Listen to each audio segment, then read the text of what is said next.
أعوذ بالله من الشيطان الرجيم. بسم الله الرحمن الرحيم.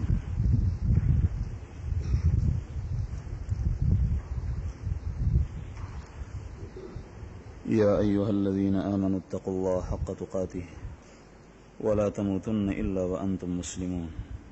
صدق الله العظيم.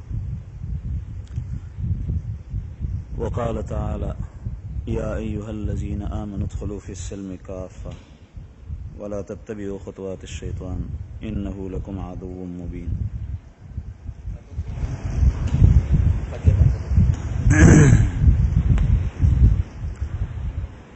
معزز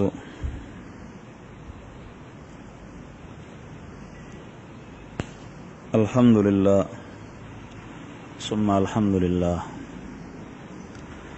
چې الله جل شانه مونږ ته د اسلام غنی عظیم نعمت را کړی دی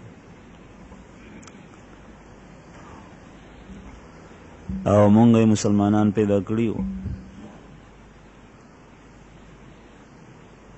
په دنیا کې قومونه وخت تېروي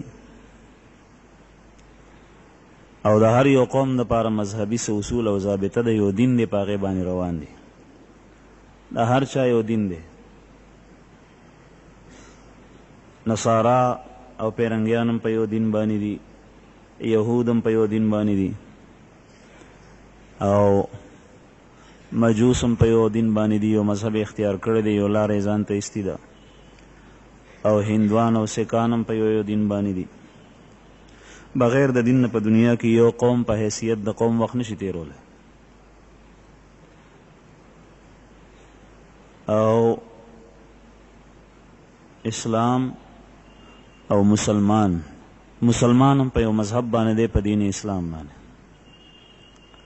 د الله جل شانه باندې په نږدې د الله پاک په نږدې چې په کوم یو دین او په کوم یو مذهب باندې چاته څه میلاویږي نو هغه دین اسلام دی.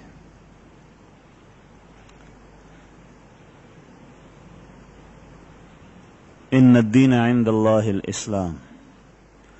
دین د ژوند تېرولو ضابطه او اصول د الله په نږدې باندې هغه صرف اسلام دی. او په ورځ د قیامت چې کله خلق لاړ شي الله جل شانه ته مخې ته ودرېږي، نو بیا به د اعمالو بدله او جزا او سزا الله پاک ورکړي.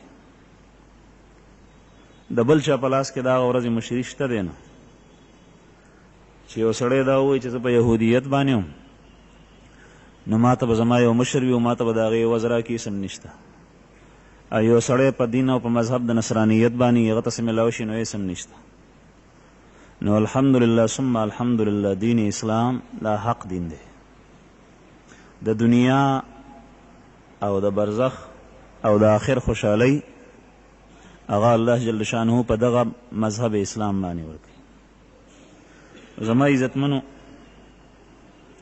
دغه اسلام او دغه دین دا ښکلی نعمت دا مونږه د دې په باره کې زمونږ سوچ او تصور غلط وي. زمونږ سوچ او تصور د مذهب اسلام په باره کې غلط دی. ډیر خلک خو داسې دي ناپویه چې هغوی صرف په دې باندې بس کړی دی، اکتفا یې کړي ده، وایي مونږه دپاره هر څه شته چې مونږ مسلمانان یو. بس نوم زمونږ مسلمان دی او مونږ ته مسلمانان وایي، نو دا هر څه مونږ دپاره شته دی. بعضې بیا په دین اسلام کې مز راواخلي او دی مز ته راځي، الحمدلله مز کوي، مز کول فرض دی، لیکن صرف دغه دین اسلام ګڼي. د هغې نه علاوه د معاملات د کورنۍ ژوند، بهرنی ژوند، دا ټول د اسلام نه خلاف وي. دې ته اسلام وایي. یو سړی دی په هغه کې همدردي ده، د چا سره همدردي کوي او د چا سره تعاون کوي او د غریب یتیم مسکین سره منډه وایي. دی موزم نه کوي، روجم نه نیسي، دی وایي دغه اسلام دی. دا فلانکې په ده کې ترس نشته، رحم پکې نشته، په ما کې رحم دی، او رحم چې په چا کې وي نو دا مسلمان. دغسې ورپسې ځه. زما عزتمنو، دا ټول څیزونه د اسلام دي، لیکن په دې یو کې اسلام نه دی منحصر. دا ټول مجموعه د اسلام دی. په جواب باندې اقرار کړ دا اسلام دی. د هغې اقرار مطابق عقاید او نظریات اختیارول د اسلام کې داخل دي. بیا عبادات کول د هغې مطابق د اسلام دی. بیا لیندن او معاملات د مذهب مطابق کول دا په اسلام کې داخل شوی دی. بیا معاشرت د استوګنې طریقې د یو بل سره سلوک د یو بل حقوق ادا کول دا په اسلام کې داخل دي. او بیا اخلاقیات تزکیه د نفس او باطنی صفائی د اسلام دی. دا ټول په اسلام کې دي. یو ته اسلام ویل او د نورو په باره کې غافله کېدل یا بالکل هغه شاته غورځول چې بس ته زه مسلمان شم، دا ټیک نه ده. مولانا روم رحمه الله یو مثال بیانوي د دې خبرې چې نن سبا هر یو سړي د خپلې رایې او د خپل زعم فاسد مطابق بعضې اشیاو ته اسلام ویلی دي او بس هر یو دا سوچ کوي چې دا اسلام دی، د فلانکي کې دا عمل نشته نو هغه مسلمان نه دی او زه مسلمان یم. او هغه د ده په باره کې سوچ کوي چې دا اسلام دی زما ده او د ده په ده باندې عمل نشته نو دا مسلمان نه دی. هغه فرمایي چې یو ځای کې په یو علاقه کې خلکو اتی نو لیدلی اتی. هغه علاقې ته چا اتی راوستو او د هاتي د لیدو دپاره خلک راغونډ شول. نوی شی او ناشنا هر یو دا خواهش ته چې زه لاړ شم ووینم. هغه سړي هغه هاتي په یو کوټه کې بند کړی او په هغه کوټه کې توره تیاره وه، څه پکې ښکارېدل نه. او څه لږ لږ کسان به دننه پرېښول، هغوی ته به ور پرانیستو بیا به ور بندولو. په هغه کوټه کې توره تیاره وه، په نظر خو هاتي نه ښکارېدو. د چا نو لاس به ټپولو، په لاس باندې به هاتي معلومولو. د چا لاس به د هاتي په خپه باندې پرېوتل نو د هاتي خپې خو غټې غټې.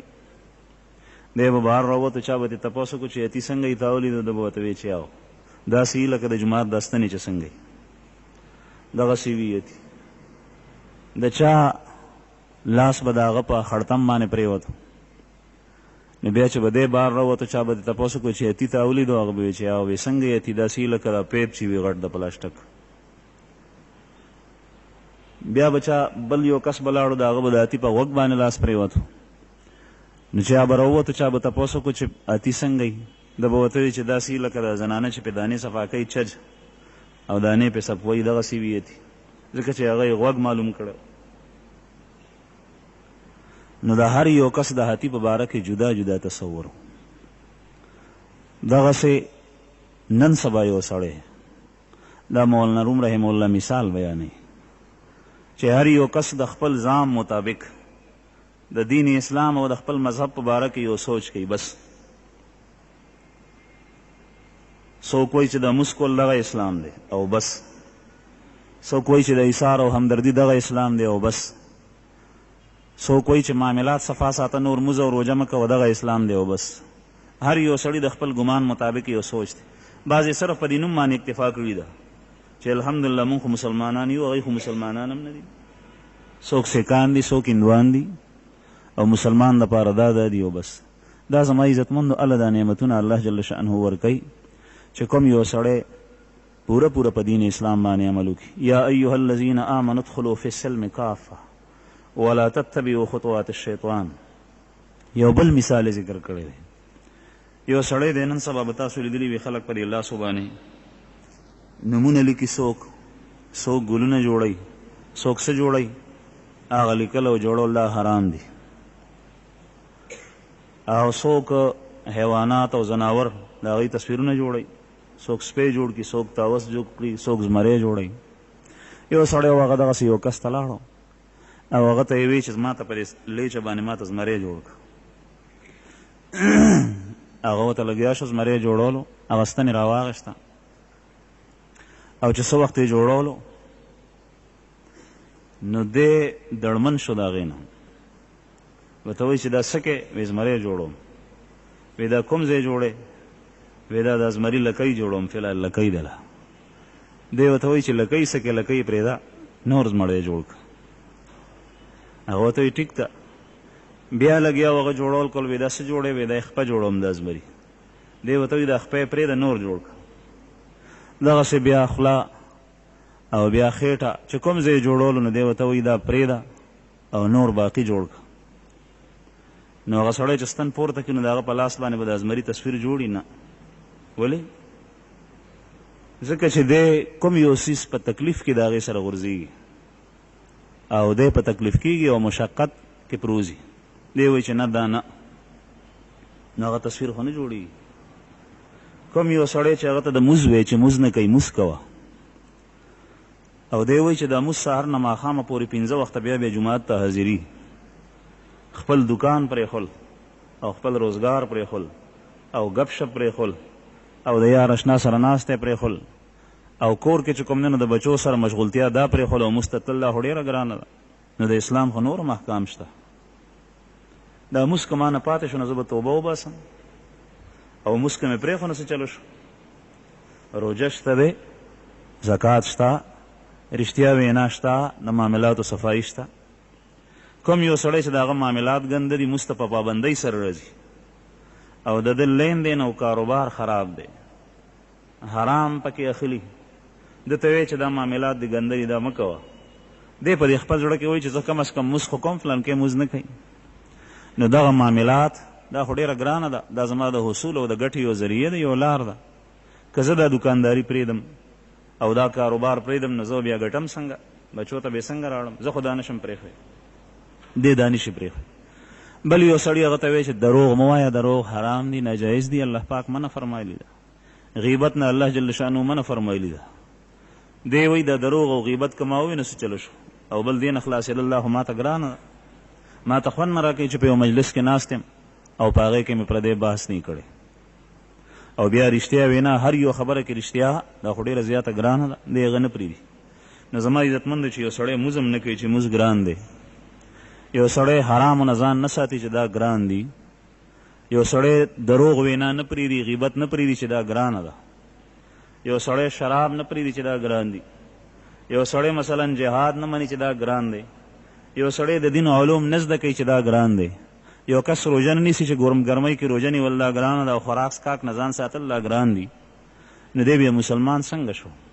او اسلام وایي څه ته چې عبادات پکې نه وي او وینا د ده صحیح نه وي او معاملات د اسلام په رنګ کې نه وي درست، نو بیا اسلام څنګه شو؟ زما عزتمندو اسلام د دې ټولو مجموعه ده. دغه وجه ده چې نن موږ سبا کمزوري یو او د الله جل شانه نصرت او مدد زموږ سره شامل حال نه دی. د هغې وجه دا ده، الله جل شانه فرمایي یا ایها الذین آمنوا اتقوا الله ولا تموتن یا ایها الذین آمنوا اتقوا الله حق تقاته ولا تموتن الا وانتم مسلمون. ای د ایمان والو تاسو د الله نه ویریږئ لکه څنګه چې د هغه نه د یریدو حق دی، ولا تموتن الا وانتم مسلمون، او تاسو ممرئ په حالت د اسلام کې عمرئ. صرف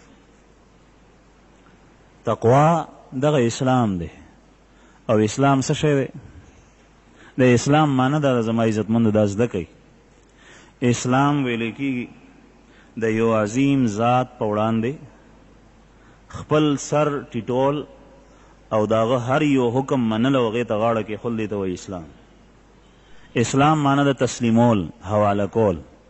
ته د خپل سر د الله جل شانه هر یو حکم ته ټیټ کې او په کرښه یې ورته کېږدي او وایي چې یا الله ته زما باره کې ما ته څه امر کې او څه حکم کې نو زه به هغه منم، دې ته وایي اسلام. که چېرې هغه تا ته یو حکم درکوي او ته سر پورته کې چې نه دا نه دا ګران دی یا دا زه نه منم دا بل، نو دا اسلام نه شو. د اسلام معنا دا ده، په خپله لفظ د اسلام کې دغه پرته ده چې د چا په وړاندې د تسلیم سر ټیټول او د هغه هر یو خبرې ته او هر یو حکم ته غاړه کېښول، دې ته ویلی کېږي اسلام. قرآن کریم کې د ابراهیم علیه السلام د واقع نه دغه معنا صفا ښکاره کېږي. ابراهیم علیه السلام ته الله جل شانه امر وکړو په ذریعه د وحي چې دا خپل زوی دی حلال کا او د الله په نوم باندې قرباني کا او ذبح یې کا. قرآن کریم کې تفصیلی واقع د ابراهیم علیه السلام او د اسماعیل علیه السلام راغلی. ابراهیم علیه السلام واقع خو ته نه یادوم ټوله. ابراهیم علیه السلام اسماعیل علیه السلام روان کو او کوم ځای چې قرباني کول هغه ځای ته یې بوتلو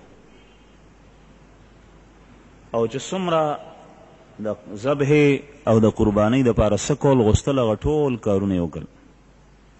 اسماعیل علیه السلام یې په ځمکه سملولو او چاړه یې په لاس کې راواغېسته او بیا سترګې پټې کړي چې یاسیني زما په دې زوی باندې رحم او ترحم راشي او د الله جل شانه په حکم کې تقصیر او کوتاهي ونشي او بالکل تیار او ذبح ته او حلالولو ته، نو الله جل شانه دغه وخت دا کیفیت تاسو وګورئ چې په دې کې هلته نه را روان شوي د کور نه او مثلا چې کوم شی ورته ضرورت و چاړه او پړې هر یو شی غیر وړي دي او بیا ابراهیم علیه السلام لګیا کېږي اسماعیل علیه السلام سملی نو دا هر څه وشو. دغه کیفیت الله جل شانه په داسې شان باندې بیانوي فلما اسلم وتله للجبین ونادیناه ان یا ابراهیم قد صدقت الرؤیا. فلما اسلم کله چې د دواړو پلار او زوی اسلام راړو نو فلما اسلم څه معنی ده؟ اسلام خو هغوی د مخکې نه ابراهیم علیه السلام خو د الله جل شانه پیغمبر دی، دلته لغوي معنا مراد ده او مطلب یې دا دی چې کله د الله جل شانه حکم ته سر په لیکه باندې کېښو او هغه یې من وعن ټول تسلیم کو او پلار او زوی دواړو ته نسبت شوی دی. ابراهیم علیه السلام د خپل فعل او قول نه دا ظاهروي چې یا الله تا ما ته څه امر کړی نو زه هغه منم، زه هغه کار کوم او دا د دومره مې وکړل او دا مخکې کوم. او اسماعیل علیه السلام چې پلار ورته څنګه ویلو هغه شان هغې ته تیار دی، په ځمکه باندې پروت دی. نو دا ټول کارونه چې وکړل دا تپوس نه کوي چې یا الله دا خو زما زوی دی او زوی بیا نیازبین زوی او په بوډاوالي کې چې د ابراهیم علیه السلام عمر هغه 100 کالو ته نږدې و، دغه وخت کې الله جل شانه زوی ورکړی دی. نو بیا څومره خوږي یا الله دا زوی ذبح کول دا څنګه دي؟ دا تپوس هم نه کوي، نه په هغې کې پس و پیشت کوي او نه د هغې نه انکار کوي، فوراً یې مني. دې ته ویلی کېږي زما عزتمند اسلام. نن سبا چې کوم یو حکم د اسلام زمونږ مخې ته راځي زمونږ تصور او سوچ دا وي چې په دې کې څه خیر دی، په دې کې دنیاوي لحاظ سره مونږ ته ګټه شته او که نشته، په دې کې تاوان څومره دی. داسې ده لکه چې د الله جل شانه نه علیاذ بالله ثم علیاذ بالله مذهب د هغه د اسلام او مونږ پیدا کړي هغه یو د هغه مخلوق او د هغه په مذهب او د هغه په راستولي دین باندې مونږ ډېر ښه پوهېږو چې دا کار په دې کې څه حکمت دی، په دې کې څه فایده ده. زما عزتمندو عرض مې دا کولو چې دین اسلام دې ته ویلی کېږي چې انسان د هغه سوچ، د هغه قول او وینا، د هغه عمل او د هغه عبادات او د هغه معاملات او معاشرت او اخلاقیات دا ټول د الله جل شانه د حکم مطابق او دی دا هر څه مني او هر څه کوي. او که چېرته ترنه تقصیر او کوتاهي وشوه نو فوراً الله جل شانه ته رجوع کوي او توبه وباسي. دې ته ویلی کېږي اسلام او دې سره خپل ظاهر او باطن دا دواړه د اسلام مطابق جوړ کړي.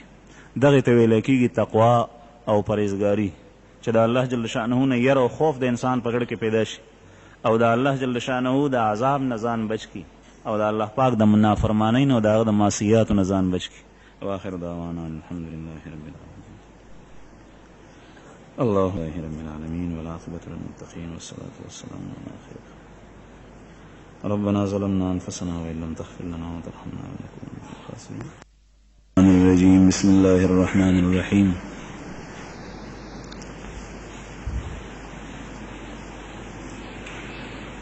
والشمس وضحاها والقمر إذا تلاها والنهار إذا جلاها والليل إذا يغشاها والسماء وما بناها والأرض وما طحاها ونفس وما سواها قد ألهمها فجورها وتقواها فألهمها فجورها وتقواها قد أفلح من زكاها وقد خاب من دساها.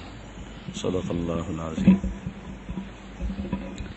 وروي عن النبي صلى الله عليه وسلم أنه قال التائب من الذنب كمن لا ذنب له أو كما قال صلى الله عليه وسلم.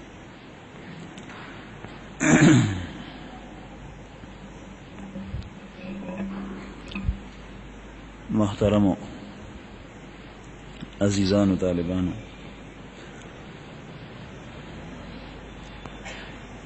نبی کریم صلی الله علیه وسلم په یو حدیث مبارک کې د بنی اسرائیلو د یو سړي واقعه ذکر کړې ده. پیغمبر علیه السلام فرمایي چې په بنی اسرائیلو کې یو سړی و، هغه یو کم 100 قتلونه کړي،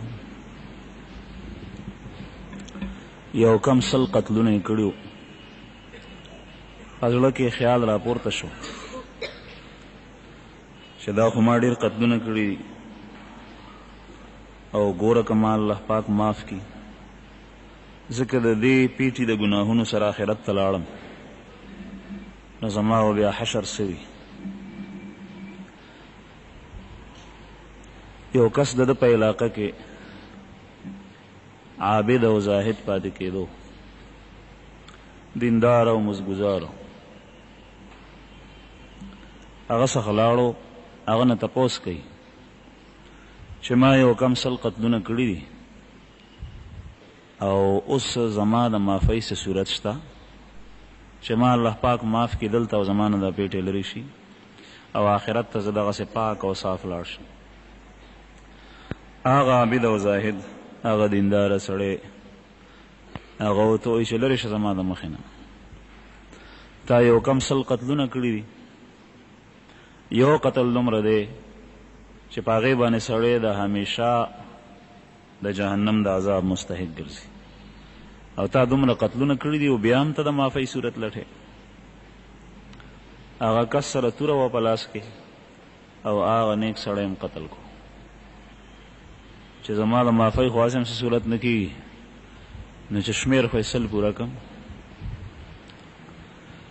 بیا چې کله دا قتل وکړو نو په هغې باندې بیا خپېمانه او بیا به یې په زړه کې دغه دایه راپورته کېده او دا سوچ به کولو چې دا به څه شي که زه آخرت ته لاړ شم دا خو به ډېره ګرانه شي. بیا چا څخه رالو تپوس یې د خلکو نه وکړو، چا ورته وی چې د دې مسئلې په باره کې تپوس کوي نو د فلانکي کلي ته لاړ شه. دا یو عالم ورته چا وښولو، فلانکي عالم دی هغه ته لاړ شه. هغه څخه رالو، هغه نه یې تپوس وکړو، هغه ورته وی چې د دې د معافۍ صورت شته دی، الله پاک به تا ته ستا دا ګناهونه ټول معاف کړي او د دې علاج دا دی چې ته توبه وباسه په اخلاص سره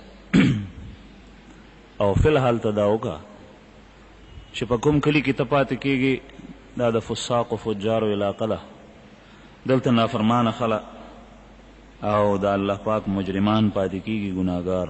د دې ځای نه ته هجرت وکړه، دا ځای پرېږده او دغه بل کلي ته لاړ شه چې هغه د نیکانو خلکو ځای دی. په دې باندې عمل وکړه نو الله پاک به ستا دا جرمونه معاف کړي. هغه وایي ټیک ده، توبه یې وویسته او هلته نه لاړو، روان شو. په لاره کې نیمې لارې ته چې ورسېدو نو دغه وخت کې د ده اجل رالو، نیټه یې پوره شوه او د ساه د قبض کولو فرښتې یې ورته راغلې، د مرګ فرښتې. هغه یې ساه قبض که، فرښتې چې کومې ساه قبض کوي نو هغه په 2 قسمه دي. یو د نیکانو خلکو مؤمنانو روح قبض کوي او د هغوی هغه روح هغه علیین ته وړي د ځان سره. علیین دا د مؤمنانو خلکو د ارواحو ځای دی او پورته دی. او یو د بدانو د کافرو خلکو روح قبض کوي او هغه سجین ته وړي، او سجین دا د کافرو د ارواحو مقام دی او دا لاندې دی. د ده په روح اوړو کې جګړه شو، اختلاف شو. یو وی چې موږ به روح قبض کوو د علیین والا فرښتو، ځکه چې دا سړی دی خو په اخلاص باندې روان شوی دی کلي ته او توبه یې ایستې ده د نیکۍ په غرض باندې، نو دا نیک دی، په نیکانو خلکو کې دی موږ به روح قبض کوو. او هغه فرښتې چې کوم د بدانو روح قبض کوي هغه یې وي مونږه، هغه یې وي ځکه چې ده تر اوسه پورې یو نیکي نه ده کړي، یو او هغه علاقې ته لا رسېدلی هم نه دی او په نیمه کې دی، نو روح به یې مونږ قبض کوو. هغه چې هلته تړی وی او اعمال یې شروع کړی وی نو بیا به وه په دی کې فیصله په دې باندې وشوه د الله جل شانه د طرف نه چې کومه یو طرف ته دا ځمکه لنډه وي نو هغه فرښتې دې روح قبض کړي. د کومې علاقې نه چې دی روان دی که دا مسافت دا کم او دا ځمکه لنډه وه نو بیا دې د سجین والا فرښتې روح قبض کړي. او چې کومې نیکې علاقې طرف ته دی ځي که اپله فاصله کم او مسافت کم نو بیا دې هغه علیین والا فرښتې د روح قبض کړي. بعضې روایتو کې دا راځي دومره پورې چې هغه ځای لنډو کوم طرف ته چې دی روانو نو هغه فرښتې روح قبض کو چې کومې فرښتې د نیکانو خلکو ساخلي. او بعضې روایتو کې دا راځي چې هغه ځمکه وه خو ډېره، خو الله جل شانو هغې ته امر وکړو چې ته لنډه شه. هغه ځمکې ځان طرف ته دی راښکلو او هغه ځمکه د الله په فضل سره لنډه شوه او دی د نیکانو خلکو په لیست کې شامل شو. زما عزتمنو، د ده ټول قصور او د ژوند ټول هغه جرمونه او ټولې خطاګانې او ټول ګناهونه په څه باندې معاف شول؟ په توبه باندې. دې ته ویلی کېږي توبه. د انسان په سر باندې چې څومره انبار وي او څومره بوج وي د ګناه، ګناه داسې شی دی چې دا سړی جهنم ته بیایي او په ګناه کې اعلی درجه کفر او شرک ته. هغه خو انسان د دایمي سزا د جهنم مستحق ګرځوي، همیشه و په دوزخ کې پروت وي. او د هغې نه کم چې کله ګناه ډېره وي نو بیا به د هغې په مقدار باندې جهنم کې سزا خوري.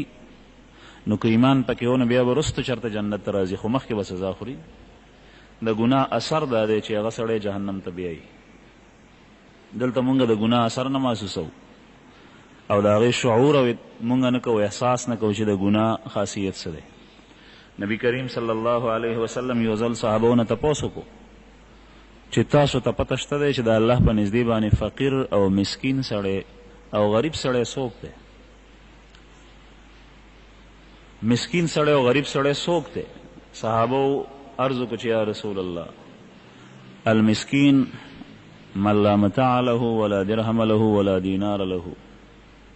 مسکین سړی هغه ته وایي چې د هغه کور نه وي، درهم یې نه وي، دینار یې نه وي او هغه سره سامان نه وي، هغه ته موږ مسکین او غریب وایي. پیغمبر علیه السلام وفرمایل چې مسکین عند الله، المفلس عند الله.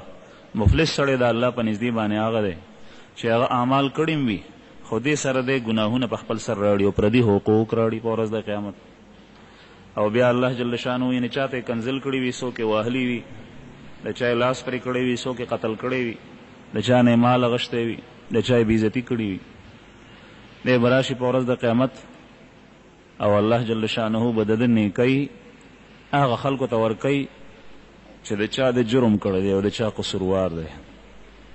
دا نیکۍ به ختم شي، یو وخت به داسې راشي او که چېرې بیا هم پې باندې داسې کسان پاتې و حقدار چې د هغوی پې حقوق شته دی، نو بیا به د هغوی ګناه په ده باندې بار کېږي.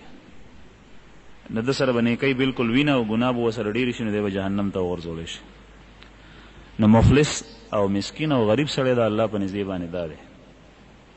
نو ګناهونه خپل د ګناهونو اثر دا دی چې دا سزا او جهنم او د الله پاک قهر او غضب طرف ته انسان بیایي. د ګناه خپل اثر دغه دی او د ګناه د ختمولو لپاره داسې لنډ شی او اثري څیز چې انسان په سکندونو کې هغه ګناه ختمیږي، هغه څه شی دی؟ توبه. او د دې امت لپاره الله جل شانه دومره اسانه کړې ده چې مخکې به چا توبه ایسته نو داسې قومونه تېر شوي دي چې هغوی به یو بل قتلول، نو هله به یې توبه قبلېده. او چې ګناه به یې وکړه نو هغه ګناه به یې پټه کړې وه نو هغه به ښکاره کېده. په کور باندې به د هغه په دروازه باندې لیکلی شوي چې دې سړي بېګا غلا کړې ده، د زنا کړې ده، د دا کار کړی دی، د دا کړی دی. د الله جل شانو په موږ باندې څومره احسان دی چې الله پاک ډومبې زمونږ هغه معصیات او ګناهونه پټ ساتلي. ستار العیوب دی، په موږ باندې پرده اچوي. ګناه کوو، مور پلار ته مو پته نه لګي، استادانو ته مو پته نه لګي، خپل یار دوست ته مو پته نه لګي. کوم سړی چې په موږ باندې اعتبار کوي نو هغه ته هېڅ پته نه وي چې دا سړی څنګه دی.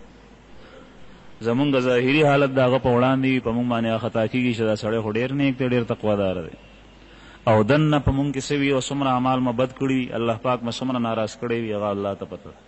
او الله پاک زمونږ د عیبونه څرګندوي نه، هغه ستار دی، هغه پرده اچوونکی دی. خو د دې نه فایده اخیستل پکار دی، هغه ده چې انسان آیده دپاره عزم او قصد وکړي د ګناه د نه کولو. نبی کریم صلی الله علیه وسلم حدیث مبارک کې راځي چې کوم سړی توبه وباسي نو الله جل شانه د ده په توبه باندې ډېر زیات خوشحالېږي او راضي کېږي ترې نه. او یو مثال پیغمبر علیه السلام په حدیث مبارک کې ورکړی چې د حدیث په کتابونو کې ذکر دی. دومره الله پاک د خپل بنده په توبه هغه سورلي ځان سره ودروله او په خپله سوري ته پرېوتو آرام کوي سترګې پټې شوې او چې کله پاسېد ویې کتل نو هغه سورلي نشته په هغې باندې د خوراک څښاک سامان هم تړلی دی او چې څومره زاد الله د لارې توخه هغه یې په هغې باندې تړلي ده او سورلي غیبه ده دی چې څومره نظر ګرځوي تا حد د نظر دته څه ښکاري نه او سوراړه دی او نور دی سخته ګرمي ده دی یو طرف ته بل طرف ته په هغې خپلې سورلۍ پسې وګرځېدو چې وی لټوي وی ګوري سورلي ورته میلاو شي خو سورلي شته دی نه تر دې چې دی سخت تږی شو او اوږې شو لوږې و تندې په مخه واغېشته نو بیا رالو زړه کې سوچ کوي چې بل ځای خو داسې شته دی نه زم بیا هغه ونې ته چې د هغې ونې د لاندې پروزم او هلته کې مې په کلاره ساه وځي بیا دې ونې ته رالو د هغې د سوري د لاندې پرېوتو او سترګې ورلې خو چې څنګه سترګې غړې شو نو هغه سورلي هغه ځای کې ورسره ولاړه نو نبی کریم صلی الله علیه وسلم فرمایي چې د ده د خوشحالۍ مقدار به څه وي دی به څومره خوشحاله شوی دا د هغه زمانې خلکو ته پته وه چې چا پیاده سفر یې کولی او په چا باندې لوږې تندې راتلی او چا هغه تپ او د نور تاونه او ګرمۍ لیدلي دا څیزونه یې لیدلي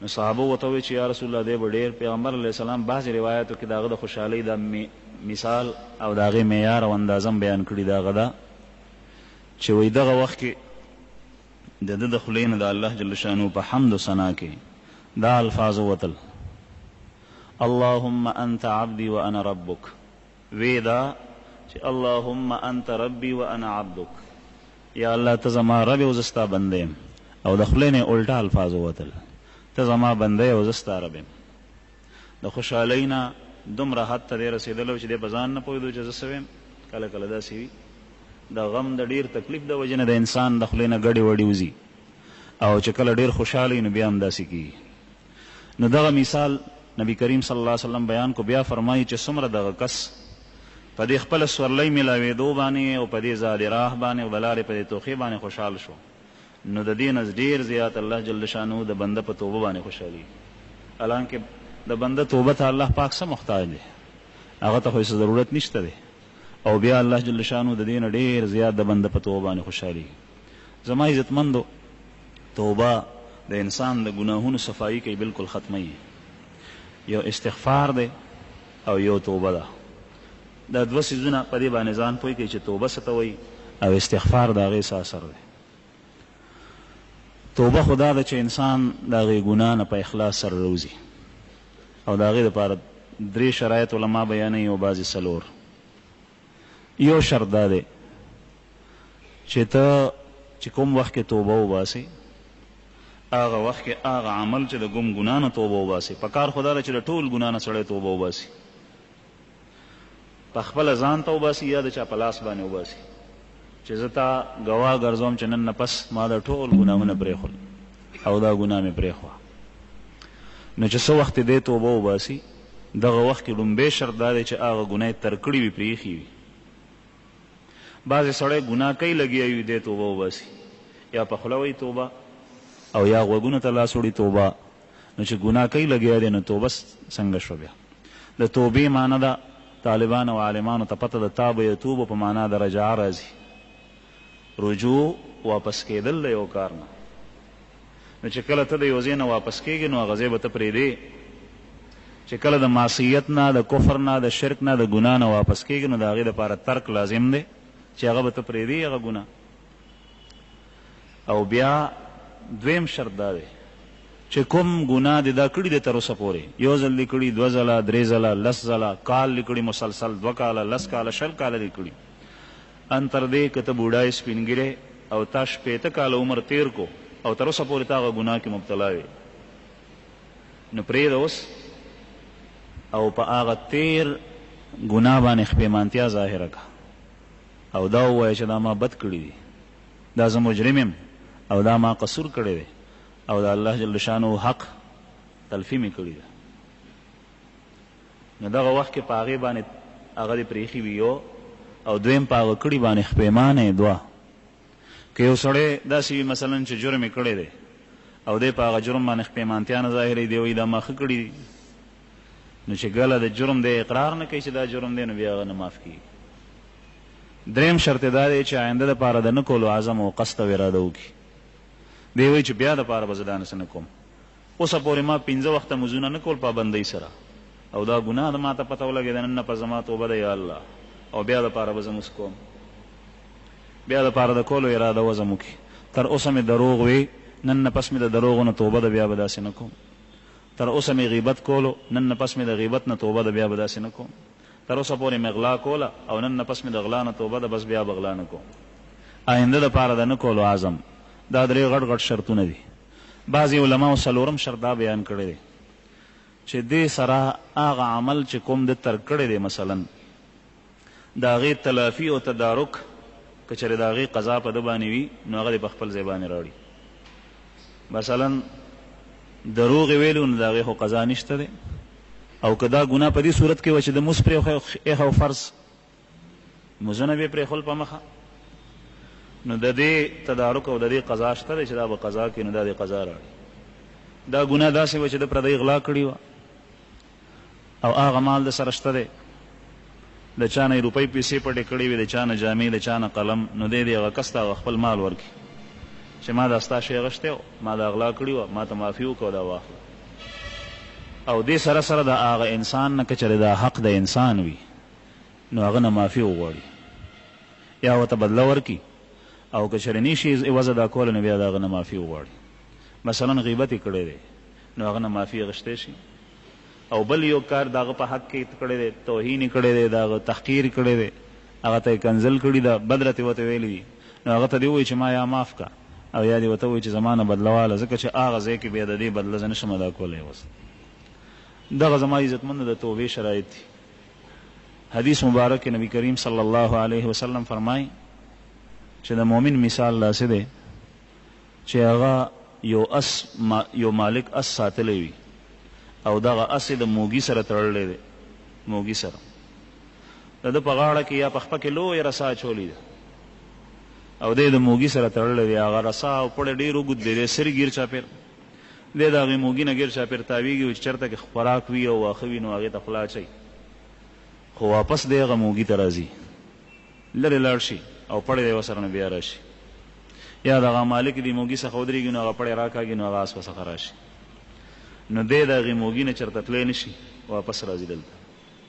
دغسې مؤمن مسلمان دی په خپله دایره د اسلام او د ایمان کې ګرځي. کله کله که د هغې نه بهر شو مثلا، او بهر کېدل د معصیاتو د ګناه په شکل کې وي، نو دی بیا واپس هغه موږي ته راځي، بیا توبه وباسي چې یا الله ما دا قصور کو، دا زما توبه ته قبوله کړي. او زما عزتمندو بله دا چې کله انسان دا سوچ کوي چې زه دا ګناه کوم، نو چې زه توبه وباسم، نو بیا په دې عمل کې مبتلا شم. نو احادیثو کې راځي که یو سړی 80 ځله دا ګناه کوي په ورځ کې 80 ځله، نو دی دې توبه وباسي، هر وار دی توبه وباسي. د توبې دپاره ایستل شرط دا دی چې هغه په اخلاص وي، لکه څنګه چې مخکې ذکر شول چې آینده دپاره د نه کولو عزم وي. دا نه وي چې دی په خوله باندې توبه وباسي او په زړه کې دا اراده کوي چې زه به دا ګناه بیا کوم، خو که د دې عزم سره مثلا بیا ګناه وکړه، اوس یې په اخلاص سره توبه ایستې وه، او یو ورځ پس یا نیمه ورځ پس نه د هغې ګناه ارتکاب بیا وشو، نو بیا دې توبه وباسي. ډېر خلک داسې وي چې دغه وخت کې دی بیا توبه نه وباسي، د ده په زړه کې دا وسوسه راځي چې ته بیا بیا توبه وباسې، نو د داسې توبې نه مطلب څه؟ دا خو ته دوکه کې، او دا خو ته خندا کې په توبې پورې. دغه وسوسه چې د ذهن ته راځي، دا شیطان اچوي، او د شیطان کار دا دی چې هغه د انسان په زړه کې داسې وسوسې واچوي چې دی د خیر نه پاتې کړي، ګناهونو کې مبتلا کړي او د نیک اعمال نه پاتې کړي. نو چې کله انسان ګناه نه پس توبه وویسته او بیا دی د ګناه ارتکاب کوي، او دی اوس بیا توبه وباسي، او په زړه کې دا راځي چې تا خو اوس ګناه توبه ایستې وه، تا بیا څنګه ګناه وکړه، او دې توبې نه دې فایده څه شوه؟ دا د شیطان هغه وسوسه ده. او چې کله انسان ته په زړه کې شیطان وسوسه واچوي، د هغې طریقه دا ده چې دی د هغې شیطان وسوسه رد کړي، هغه لرې کړي، او د هغې خلاف عمل وکړي. ته شیطان ته وایي چې ته اچوه وسوسه، زه به توبه وباسم. نبی کریم صلی الله علیه وسلم دویم دا زما عزتمنو چې استغفار په کثرت سره ویل پکار دی. استغفار استغفار تعلق د جبې د ویلو سره دی او د دې مختلفې صيغې نبی کریم صلی الله علیه وسلم نقل شوي. استغفر الله صرف دا استغفر الله العظیم الذي لا اله الا هو الحي القيوم واتوب الیه او نور صيغې دي او دغه سید الاستغفار دا غي صيغه هم په کتابونو کې درج ده. نو په کومو الفاظو سره چې وي استغفار د الله جل شانه نه د ګناهونو بخشش د دې زما عزتمندو کم نه کم اثر دا دی او د دې طریقه دا ده که یو کس داسې مثلا چې دی ګناه بیا بیا کوي او دی د هغې نه اوړي نه یا دی مجبور دی مثلا یو سړی داسې دی چې هغه د خپل ګټې او د خپل نوکرۍ او د خپل مال ګټلو په باره کې واورېدل چې دا طریقه خو زما جایز نه ده یا په دې کې شک دی د حرام او یا دا حرام ده او دی فی الحال دی واورېدل یو ورځ یا دوه ورځې یا درې ورځې دی د هغې نه لا وتی نه دی نو چې دا څومره وخت ته پته ولګېدی چې دا ګناه ده او دې تر اوسه پورې په هغې کې لا لګیا دی او په اخلاص سره توبه خو په دې باندې قبلیږي او توبه دا وي چې دی د هغې عمل نه وځي هغه ترک کړي نو که چېرې دی فی الحال پرېښوی نه شي نو دی د استغفار وایي استغفر الله ربي من كل ذنب واتوب اليه استغفر الله العظيم الذي لا اله الا هو الحي القيوم واتوب اليه د دې خپل عمل نه دی نه نفرت کوي په زړه کې چې الله دا ګناه ده او استغفار سره د دې په دې وینا سره د الله پاک نه غواړي چې مت توفیق راکړي د دې ګناه نه بچ کړي نو کېدای شي چې الله پاک د لپاره لارې پرانیزي او دغه د ګناه نه د بچ کېدو د توفیق ورکړي د سبا په اخلاص سره توبه وباسي او الله پاک ورته هغه کړي ګناه معاف کړي. الله جل شانه دې زموږ ګناهونه معاف کړي. كما أنت أعلو فصل وسلم على سيدنا محمد كما أنت أعلو وفعل بنا ما أنت أعلو فإنك أهل التقوى وأهل المغفرة. ربنا ظلمنا أنفسنا وإن لم تغفر لنا وترحمنا لنكونن من الخاسرين.